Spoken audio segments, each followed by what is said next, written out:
अल्हम्दुलिल्लाहिल हन्नानिल mannan अल्लज़ी खलक़ल इंसान व अल्लमहुल बयान वस्सलातु वस्सलामु अला रसूलिही सय्यिदिल इंसी वल जान व अला आलिही व अस्हाबिही ज़विल खैरि वल इहसान अम्मा बअद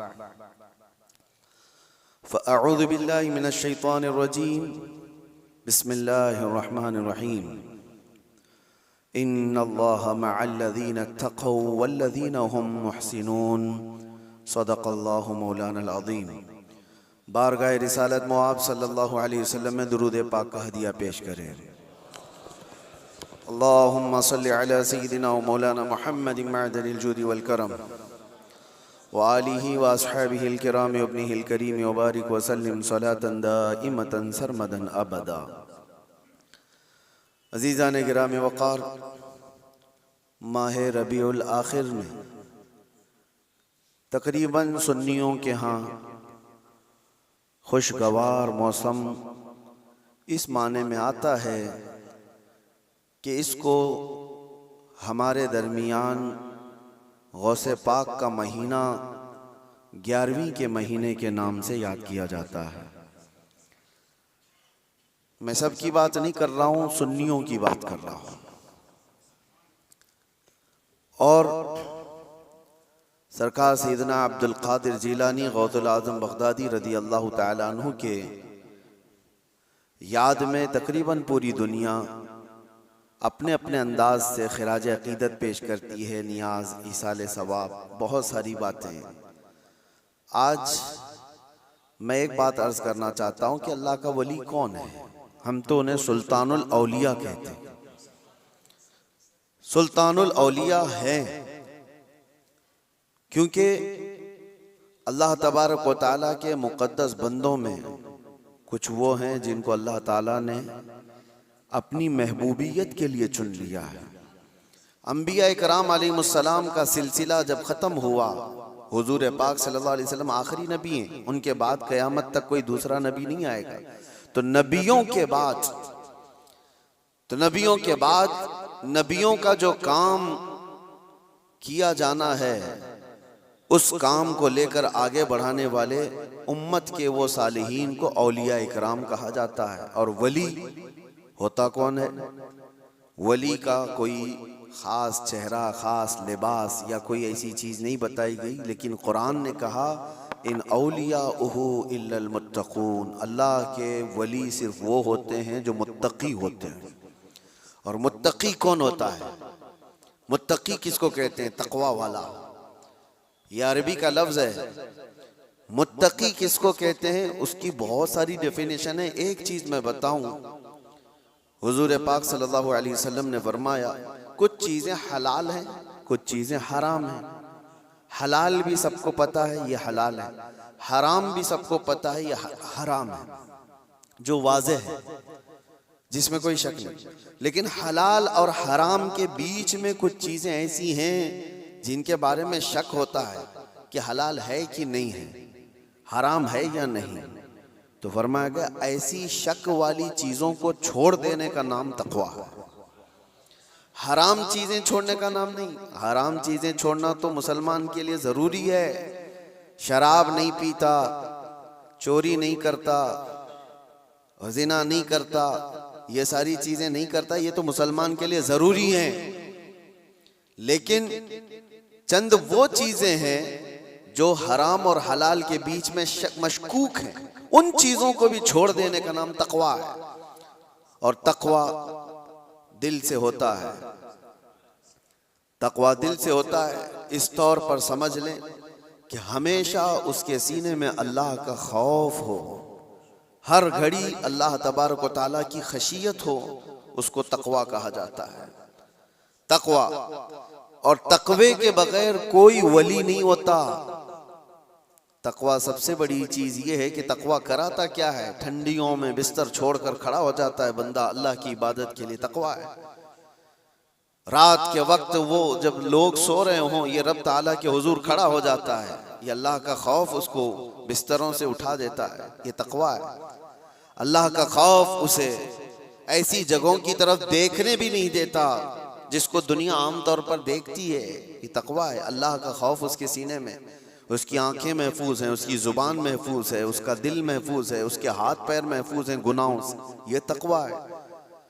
और ये तकवे के साथ ही कोई अल्लाह का वली होता है। अल्लाह का वली वो नहीं कि लठ छोड़ करके रखा है बालों की, 10-10 अंगूठियां पहन के घूम रहा है और कोई भी बाबा बन करके लोगों को लूट रहा है, उसको लोग समझ लिए कि अल्लाह का वली है। अल्लाह का वली वो नहीं होता। सबसे बड़ी बात आपको मैं बताऊं, हुजूर पाक सल्लल्लाहु ताला अलैहि वसल्लम को छोड़ करके कोई अल्लाह तक पहुंच ही नहीं सकता। बखुदा खुदा का यही है दर, नहीं और कोई मफर मखर, जो वहां से हो यहीं आके हो, जो यहाँ नहीं तो वहां नहीं। बे उनके वास्ते खुदा कुछ अता करे, हाशा गलत गलत ये हवस बेबसर की है। हुजूर को छोड़ करके कोई डायरेक्ट जाने वाला रास्ता है ही नहीं, नबी पाक सल्लल्लाहु अलैहि वसल्लम। अब ये बात मैं क्यों कह रहा हूं, कुछ वो लोग जो वली बनने का दावा कर रहे हैं, ढकोसला है, जिनके यहाँ हुजूर पाक की शरीयत का कोई लिहाज नहीं। हुजूर से अगर मोहब्बत हो तो हुजूर की सुन्नत से भी मोहब्बत होगी, हुजूर से अगर मोहब्बत हो तो हुजूर की शरीयत से मोहब्बत होगी। नबी पाक सल्लल्लाहु ताला अलैहि वसल्लम के सहाबा में सिद्दीक़ अकबर से बढ़कर वली कौन है? फारूक आजम की तरह वली कौन है? उस्मान गनी की तरह अल्लाह का वली कौन है? हैदर कर्रार तो शाह विलायत हैं, वलियों के सरदार हैं। तो मुझे आप बताओ, ये सहाबा में से कभी कोई ऐसा सहाबी जो रसूलुल्लाह की इक्तिदा करने में पीछे रह गया हो, कोई नमाज कज़ा करता हो, शरीयत की धज्जियां उड़ाता हो? कोई एक भी सहाबी आपको ऐसा नहीं मिलेगा, एक भी सहाबी नहीं मिलेगा। क्योंकि सबको पता है रसूल पाक सल्लल्लाहु अलैहि वसल्लम का दरवाजा छोड़कर अल्लाह तक नहीं पहुंच सकता, कोई नहीं पहुंच सकता। अब मैं यहां पर आपको एक मिसाल दे दूं कि बगदाद में एक बार ये मशहूर हो गया कि एक अल्लाह के वली दरियाए दजला के पास आए, बहुत इबादत करते हैं, बहुत तवज्जो से। गौसे पाक का जमाना है। सरकार गौसे पाक को जब ये खबर हुई कि एक कोई बड़े वली आए हैं दरियाए दजला के पास इबादत कर रहे हैं, तो आपने कहा अल्लाह के वलियों से मुलाकात ये अपने आप में एक इबादत है, मैं उनसे मुलाकात जरूर करूंगा। तो सरकार गौसे पाक भी चले गए दरियाए दजला के पास कि वो उस अल्लाह के वली से मैं मुलाकात करूं। जब वहां पहुंचे तो पता चला कि वो सुबह ही वहां से रुखसत हो गए थे, चले गए थे। गौसे पाक से उनकी मुलाकात नहीं हो पाई, लेकिन लोगों में मशहूर था, सारे लोग देख रहे थे, वो कंटिन्यू इबादत करते थे, मुसलसल इबादत करते थे। तो गौसे पाक रदी अल्लाह तआला अन्हु जब लोगों से पूछते हैं वो इबादत कहाँ करते थे, लोगों ने बताया वो जो जगह थी वो रेत पर जो है दरिया के किनारे जो रेती पड़ी हुई थी उसी पर इबादत करते थे। गौसे पाक गौर से निशानियां देखते हैं, उनके सजदों के निशान थे, उनके हाथों के पैरों के निशान थे। आपने गौर से देखने के बाद फिर कहा तुम लोग झूठे शख्स को अल्लाह का वली समझ लिए हो, वो कहां से अल्लाह का वली था, तुम लोग किसी को भी वली मान लेते हो। लोगों ने कहा आपने तो देखा नहीं और ऐसे ही आप कह रहे हैं, हम तो उनको मुसलसल इबादत करते हुए देख रहे थे, कोई नमाज कज़ा तो नहीं करते थे। गौसे पाक का मेयार देखें, किसको वो अल्लाह का वली समझते थे, कसौटी। सरकार गौसे पाक फरमाते तुमने देखा जरूर होगा, लेकिन मैं उनके निशाना देख रहा हूँ, सजदे में जाने के हाथों के निशान यहाँ नजर आ रहे हैं। लोगों ने पूछा इससे क्या समझ में आया आपको?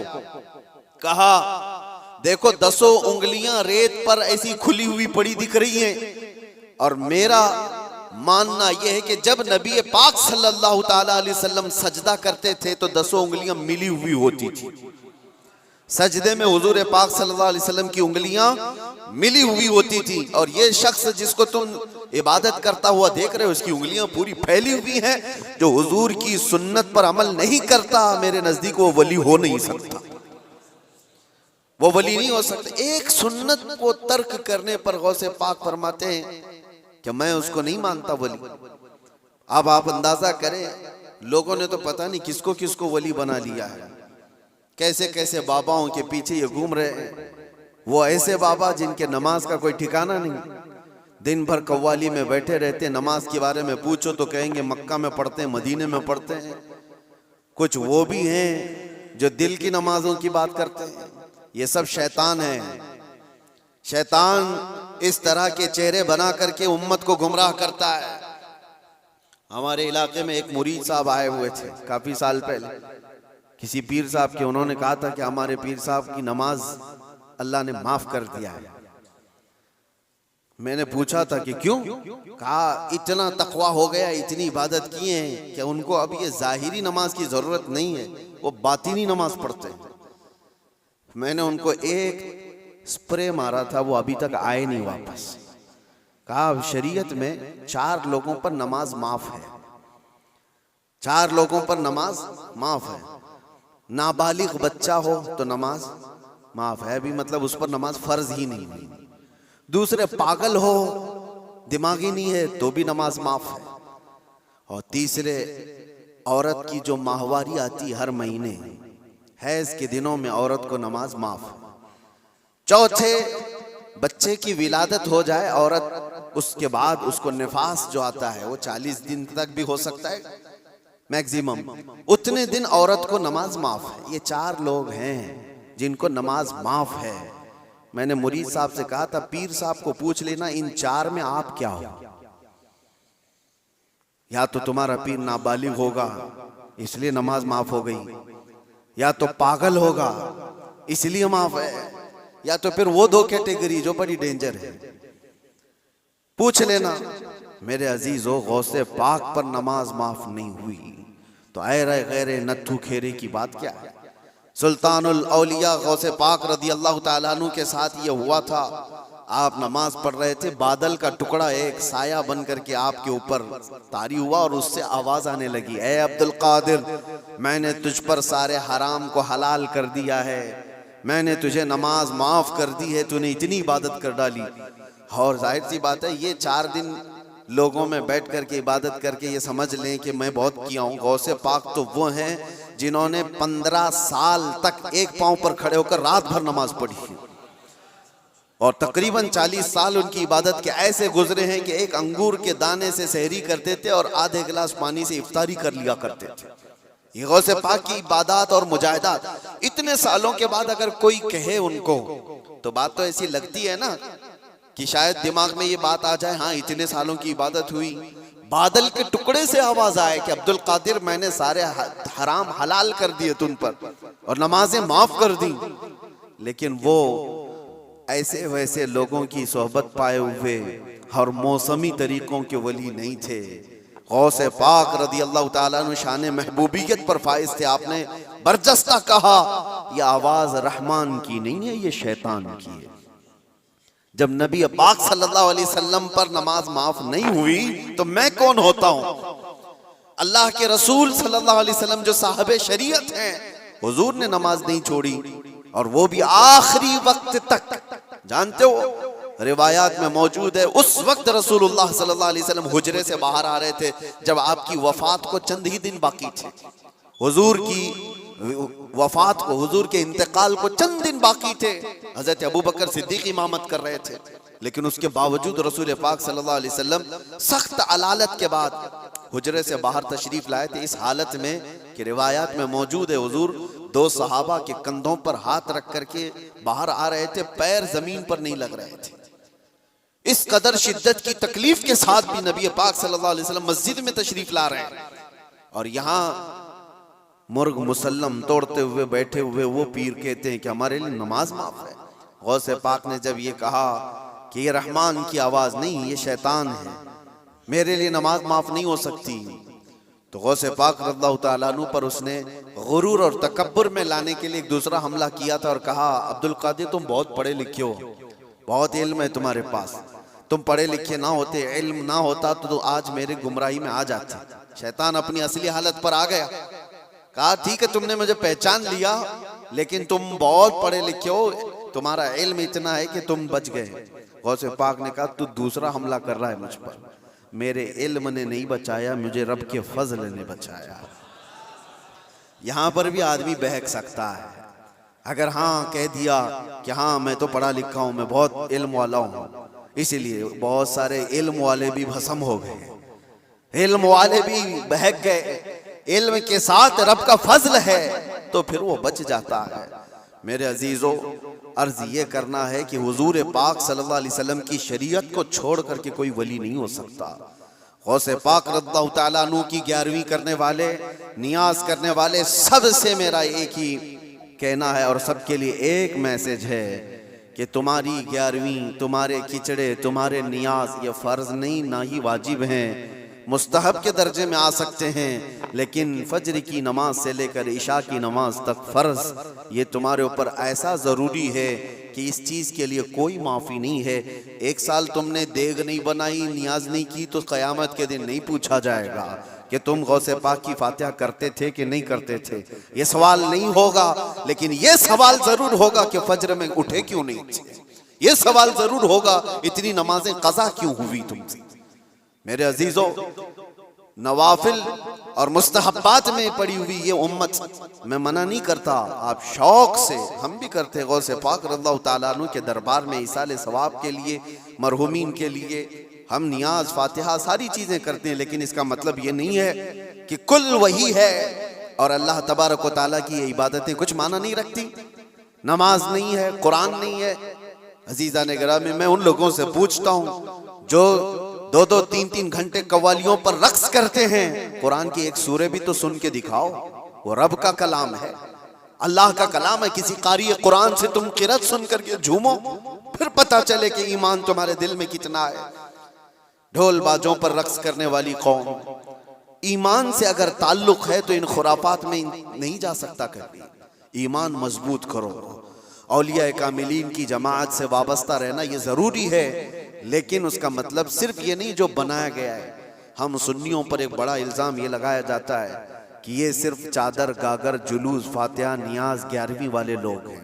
मेरे अजीज़ों, वो एक पार्ट है। जालिमों ने जिस तरह का ये हमारे ऊपर इल्ज़ाम लगा कर रखा है कि ये सजदे करने वाले लोग हैं, कब्र की पूजा करने वाले लोग हैं, और मज़ारात औलिया पर जाकर शिर्क व बिदात करने वाले लोग हैं, दुनिया को ये फैला करके रखा गया। हम उससे बरात का इजहार करते हैं। हम सुन्नी मज़ार को सजदा तो छोड़ो, हम रसूल को भी सजदा नहीं करते। सजदा सिर्फ और सिर्फ अल्लाह वहदहु ला शरीक के लिए है, इबादत सिर्फ अल्लाह रब्बुल इज्जत के लिए है। सजदा तो दूर की बात, झुकना भी जायज नहीं है, झुकना भी जायज नहीं। हम इस अकीदे के हामिल हैं, अल्हम्दुलिल्लाह। मज़ारात पर जाते हैं तो शिर्क व बिदात के लिए नहीं, मेरे मुस्तफ़ा के फरमान पर जाते हैं, हुजूर पाक सल्लल्लाहु अलैहि वसल्लम के फरमान की बुनियाद पर जाते हैं। और रही बात औलिया कामिलीन के मज़ारात पर जाकर दुआ करना, ये कुरान से हम अख़ज़ करते हैं कि सैयदना ज़करिया अलैहिस्सलाम, ज़करिया अलैहिस्सलाम अल्लाह के नबी हैं। पता है, बैतुल मुक़द्दस के इमाम, कुरान में है 3 पारे में, सूरह आले इमरान, आप पढ़ करके देखना। उनको औलाद नहीं थी, 90 साल की करीब उम्र हो गई थी, लेकिन उसी वक्त बैतुल मुक़द्दस में हज़रत बीबी मरियम को लाया गया था। हज़रत बीबी मरियम का भी मामला ऐसा है, उनकी वालदा मन्नत करी थी, उनके वालिद इमरान, उनकी वालदा हन्ना, उनको भी औलाद नहीं थी। उन्होंने मन्नत की थी कि अल्लाह अगर हमको तू बेटा दे तो हम बैतुल मुक़द्दस की खिदमत में वक्फ करेंगे। बेटा नहीं हुआ, बेटी हुई। मन्नत के मुताबिक उन्होंने अपनी बेटी का नाम मरियम रखा और ला करके बैतुल मुक़द्दस में वक्फ कर दिया बचपन में। तो किसको दिया जाएगा? जो बैतुल मुक़द्दस के इमाम थे, मुतवल्ली थे, हज़रत ज़करिया अलैहिस्सलाम, उनके हाथ में दिया गया कि बच्ची वक्फ है। हज़रत ज़करिया अलैहिस्सलाम ने कबूल किया और एक मेहराब में बच्ची को रखते थे। कुरान में ये जिक्र है, मैं बता रहा हूँ आपको। और हज़रत ज़करिया अलैहिस्सलाम कहते हैं, कुल्लमा दखल अलैहा ज़करिया अल-मिहराब वजद इंदहा रिज़्क़ा क़ालत या मरियम अन्ना लकी हाज़ा क़ालत हुवा मिन इंदिल्लाह इन्नल्लाह यरज़ुक़ु मन यशाअ बिग़ैरि हिसाब। जब जब हज़रत ज़करिया अलैहिस्सलाम मेहराब मरियम में जाते तो कहते हैं किस्म किस्म के फल वहाँ पर रखे हुए पाते थे। तो हज़रत ज़करिया पूछते, मरियम ये सब तेरे पास कहाँ से आता है? हज़रत मरियम कहती है, सब अल्लाह की तरफ से है, अल्लाह जिसे चाहे बेहिसाब रिज़्क़ देता है। मरियम कौन है? नबी नहीं है। हज़रत मरियम हाँ अल्लाह की वलियां हैं, पाकीज़ा मुक़द्दस हस्ती, लेकिन उनको अल्लाह तबारक व तआला ने वो करामात से नवाजा था, वो बचपन में फल वगैरह उनको रिस्क के तौर पर पहुंच रहा था। इसके बाद की जो आयत है अब सुनो, इसके बाद ये जो वाकया है उसके बाद की आयत कुरान पाक में सूरह आले इमरान में रब ताला फरमाता है हुनालिका दआ ज़करिया रब्बह क़ाल रब्बि हबली मिन लदुनका ज़ुर्रियतन तय्यिबतन इन्नका समीउद दुआ। ज़करिया अलैहिस्सलाम को भी औलाद नहीं थी, तो उसी मरियम के मेहराब में खड़े हो गए जहां बीबी मरियम थी, कहा ऐ अल्लाह मुझे भी एक बेटा अता कर दे। हुनालिका दआ ज़करिया रब्बा, ये कुरान की आयत है। ज़करिया अलैहिस्सलाम ने अपने रब से दुआ की, अल्लाह मुझे भी एक बेटा दे दे, तेरी जानिब से नेक और साले बेटा अता कर दे। अब ये दुआ तो हो गई और कुरान में उसके फौरन बाद आयत है फनादतहुल मलाइकतु व हुवा क़ाइमुन युसल्ली फिल मिहराब अन्नल्लाह युबश्शिरुका बियहया। उसी वक्त अल्लाह के फरिश्तों ने बशारत दे दी ज़करिया अलैहिस्सलाम को, तुम्हारी दुआ कबूल हो गई और यहया अलैहिस्सलाम की शक्ल में तुम्हें बेटा मिलने वाला है। इतनी तेज दुआ। अब मैं आपको बताता हूँ ये आयत मैं क्यों पढ़ रहा हूँ और क्यों आपके सामने रख रहा हूँ। ज़करिया अलैहिस्सलाम खुद अल्लाह के नबी और जहाँ के इमाम है वो बैतुल मुक़द्दस है, दुनिया का सबसे मुक़द्दस तरीन मकाम। उस वक्त बैतुल मुक़द्दस में हज़रत ज़करिया अलैहिस्सलाम जहाँ इबादत करते थे वहीं पे दुआ भी तो कर सकते थे, वहीं पर दुआ कर सकते थे, लेकिन कुरान ये कहता है वो मेहराब मरियम में आकर के दुआ कर रहे हैं। मेहराब मरियम में जहां बीबी मरियम बैठी वहां दुआ कर रहे हैं। इससे पता ये चलता है कि अल्लाह के सालेह बंदे जहां होते हैं वहां से दुआएं कबूल होती। पता चला जहां नेक और सालेह अल्लाह के वली रहा करते हैं वहां से जब नबी की दुआ कबूल होती है तो फिर उम्मती की क्यों नहीं कबूल होती। और फौरन दुआ कबूल हुई और बेटा भी मिला। अब ये लोग कहते हैं गरीब नवाज के यहाँ जाते हैं तो क्या बेटा मिलता है, बेटी मिलती है, औलाद मांगने जाते हैं। जालिमो तुम्हें पता नहीं ज़करिया अलैहिस्सलाम बीबी मरियम के पास खड़े होकर बेटा मांगे थे तो बेटा नबी की शक्ल में मिला था। हाँ ये नहीं है कि वो बीबी मरियम से मांग रहे थे, वो अल्लाह से मांग रहे थे, लेकिन जगह कौन सी है, जगह का भी असर होता है। हाँ एक बात मैं आपको बता दूं कि जगह का अगर असर नहीं होता तो मस्जिदें और ये सारी चीजें बनाने की जरूरत क्या होती। इबादत करने के लिए भी जगह है, खाना खाने की भी आपके घर में जगह है, हाजत में जाने के लिए भी कोई जगह है, आपका ट्रीटमेंट करने के लिए हॉस्पिटल में भी जगह है। हर चीज एक एक जगह पर होती है कि नहीं होती, होती। जिन लोगों का वो मानना है कि कुछ भी नहीं जरूरी है वहां जाना यहाँ जाना, तो मैं उनसे कहता हूँ कभी बाथरूम में बैठ करके डॉक्टर से अपना इलाज करा लोगे। जगह तो जगह ही है, बैठे हो नहीं है, आपको पता है उसके लिए हॉस्पिटल जाना होगा, उसके बेड पर सोना होगा, वहां पर वो कुछ ट्रीटमेंट करेगा। क्या जरूरत है, पूछते डॉक्टर से आ जाओ मेरे टॉयलेट में इलाज कर लो, यहीं इंजेक्शन लगा लो। मेरे अजीजों गंदगियों में बैठा हुआ आदमी वो अपना इलाज कराने के लिए भी उठ करके चला जाता है। बिला तशबीह बिला तमसील मैं आपसे कह रहा हूँ कि हम पता नहीं कैसे कैसे गुनाहों में मुब्तला हैं। यहाँ से निकल करके हम उन पाक सुथरी जगहों में जाते हैं जहाँ अल्लाह के वली आराम फरमा, और उस जगह पर खड़े होकर हम अल्लाह ही से दुआ करते हैं और पाकीज़ा मकाम की बरकत से अल्लाह दुआएं कबूल करता है। ये सुन्नियों का अकीदा मैं बता रहा हूँ, जालिमों का बनाया वो नहीं पता हमको। सुन्नियों का अकीदा ये, हम उन पाकीज़ा मुक़द्दस हस्तियों की बारगाह में इसलिए जाते हैं। ये एक चीज़ नहीं है, ऐसी कई मिसालें हैं, कई मिसालें। हदीस अल इसरा वल मिअराज जो हुजूर सल्लल्लाहु अलैहि वसल्लम के मेराज का सफ़र है ना, उस सफ़र में एक रिवायत ये भी मिलती है कि एक जगह पर हुजूर पाक सल्लल्लाहु अलैहि वसल्लम रुक गए। हज़रत जिब्राईल अमीन ने कहा यहाँ पर आप 2 रकात नमाज पढ़ लें। हुजूर पाक सल्लल्लाहु अलैहि वसल्लम ने वहां पर 2 रकात नमाज अदा की और उसके बाद पूछा जिब्राईल से ये कौन सा मकाम है, तवज्जो। तो हजरत जिब्राईल अलैहिस्सलाम ने कहा ऐ अल्लाह के नबी ये वो जगह है जहां हजरत ईसा अलैहिस्सलाम की पैदाइश हुई थी। बीबी मरियम से हजरत ईसा अलैहिस्सलाम की पैदाइश हुई थी, वहां पर हुजूर पाक सल्लल्लाहु अलैहि वसल्लम ने 2 रकात नमाज अदा की। हाँ जगह को आप सल्लल्लाहु तआला अलैहि वसल्लम ने अपने नमाज का मुसल्ला बनाया। इस रिवायत से मैं आपको बताना चाहता हूं जहां ईसा अलैहिस्सलाम पैदा हुए वहां हमारे नबी नमाज पढ़े, और जहां मेरे मुस्तफा पैदा हुए हो, क्या वो जगह दुआओं की कबूलियत की नहीं हो सकती। सिर्फ इतना ही नहीं मेरे अजीजों, मुक़द्दस मकामात को अल्लाह तबारक तआला ने खुद फरमाया है, खुद फरमाया है कि आप खाने काबा जाते हैं तवाफ करने के लिए, तवाफ करने के बाद जैसे ही तवाफ खत्म होता है उसके बाद सबसे पहला काम आपका क्या है? कुरान कहता है पहले पारे में, वत्तखिदू मिन मकाम इब्राहीम मुसल्ला, मकाम इब्राहिम को अपनी नमाज की जगह बना लो। मकाम इब्राहिम है क्या चीज? मकाम इब्राहिम क्या है? जाकर के आप देखना, उसमें एक पत्थर है जिस पे हजरत इब्राहिम अलैहिस्सलाम के 2 पैरों के निशान है। बस इसके अलावा क्या है? एक पत्थर है, उस पर इब्राहिम अलैहिस्सलाम के 2 पैरों के निशान है। तो उस पत्थर के पास रब तबारक व तआला फरमाता है तुम अपनी नमाज पढ़ो, हाजी हो कि मोतमिर हो कि खाली तवाफ करने वाला हो, 7 चक्कर तवाफ के बाद मकाम इब्राहिम पर वो जरूर 2 रकात नमाज पढ़ेगा, 2 रकात नमाज पढ़ेगा। इनको पता नहीं, जो एतराज करने वाले वो पूछते नहीं कि पत्थर को इबादत कर रहे हैं लोग, यहाँ पे पत्थर को सजदा करने जा रहे हैं। नहीं जालिमो, पत्थर को सजदा नहीं कर रहे, ये रहमान का हुक्म है, रहमान का हुक्म है। इसलिए हुक्म है कि वो पत्थर अब अफजल हो गया जिस पर अल्लाह के नबी के पैरों के निशान हैं, जिस पर खड़े होकर इब्राहिम अलैहिस्सलाम ने पूरे काबे की इमारत तामीर की थी, वो पत्थर अफजल हो गया। अब आप सोचो, पत्थर खड़े होने वाले नबी की वजह से अफजल है, तो फिर वो नबी कितने अफजल है? हाँ, उनके कदम कितने अफजल हैं। हम तबर्रुकात वाले लोग हैं, इसलिए हम उनकी नहीं मानते। हम तो छोटी सी भी कोई चीज निस्बत की मिलती है तो हम उसको एहतराम से सर आंखों पर रखते हैं। आज भी बिहम्दिही ताला हुजूर पाक सल्लल्लाहु अलैहि वसल्लम के मुँह मुबारक पूरी दुनिया में देखे तो सुन्नियों के पास ही मिलेंगी, क्योंकि कदर उनको ही है और वो चाहते हैं कि हुजूर पाक सल्लल्लाहु अलैहि वसल्लम से रिलेटेड जो भी चीज़ है वो अजमत वाली है। औलिया कामिलीन की बात कर रहे हैं मेरे अजीजों, बहुत सारी बातें हैं। अब आपको मैं बताता हूँ, जो एक बड़ा सवाल ये है कि ये औलिया इकराम के लिए कहानियां गढ़ लेते हैं लोग, करामत करामत करामत कहते हैं। जो करामत का इनकार कर रहा है वो कुरान का इनकार कर रहा है।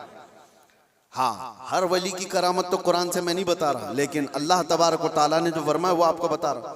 हमने कहा गौसे पाक रज़ी अल्लाह तआला अन्हु, अब चंद बातें मैं सरकार गौसे पाक की बताकर इस एतराज का जवाब देता हूँ। सुल्तानुल औलिया गौसे पाक रज़ी अल्लाह तआला अन्हु की बारगाह में एक औरत आई, अपने बच्चे को लेकर कहा कि इसको अपने पास रख लीजिए। आपने कबूल कर लिया, बच्चा तरबियत में आ गया।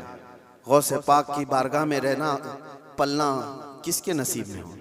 चंद महीनों के बाद वो खातून आई, अपने बेटे को देखा, बहुत दुबला पतला, बिल्कुल कांडी हो गया, हड्डियां निकल गई। माँ तो माँ है, देखती है बच्चा कैसा हो गया, सूख गया, काटा हो गया। तो उसने देखा कि गौसे पाक कहाँ है।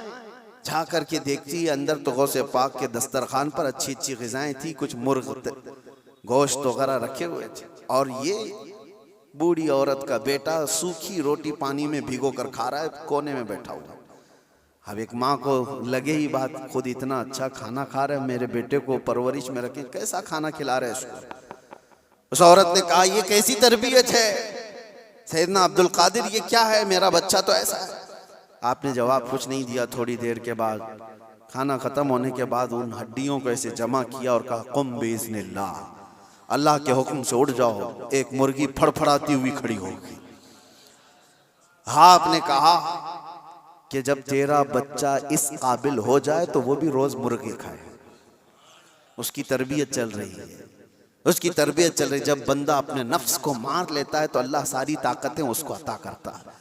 अल्लाह के लिए जब बंदा दुनिया छोड़ देता है तो अल्लाह उसका हो जाता है।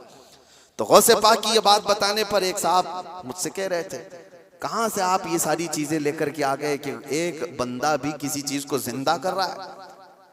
उन्होंने ये नहीं देखा क्या गौसे पाक ने क्या कहा, अल्लाह के हुक्म से उठ जा। गुफ्त-ए वो गुफ्त-ए खुदा बुवत, फारसी में कहा जाता है अल्लाह का वली इस मकाम पर पहुंच जाता है कि जब वो बोलता है तो जुबान उसकी होती है, कलमा अल्लाह का होता, कलमा अल्लाह का होता है। गौसे पाक की इस करामत पर एतराज करने वाले, तुम्हें पता नहीं, मुर्दों को जिंदा करना, अगर ये सिर्फ और सिर्फ आप ये कहते हैं कि इसकी वजह से शिर्क हो जाएगा, शिर्क का अकीदा, अल्लाह का काम ये जिंदा करना अल्लाह का ही काम है। लेकिन अल्लाह अगर किसी को ये ताकत दे दे तो क्या इब्राहिम अलैहिस्सलाम का वाकया कुरान में नहीं है 4 परिंदे ले लो, उनको ज़बा करो, उनका कीमा करो, मिक्स करो, 4 पहाड़ों पर रख कर के आओ। तीसरे पारे में है। और इब्राहिम अलैहिस्सलाम ने 4 परिंदों को ज़बा किया, उनका कीमा किया और अलग अलग पहाड़ों पर रख कर आए। और फिर अल्लाह ने फरमाया हर परिंदे का नाम लेकर बुलाओ, तुम मदउहुन्ना यातीनका सअया। कुरान में परिंदों को जब से इब्राहिम अलैहिस्सलाम ने पुकारा वो उड़ते हुए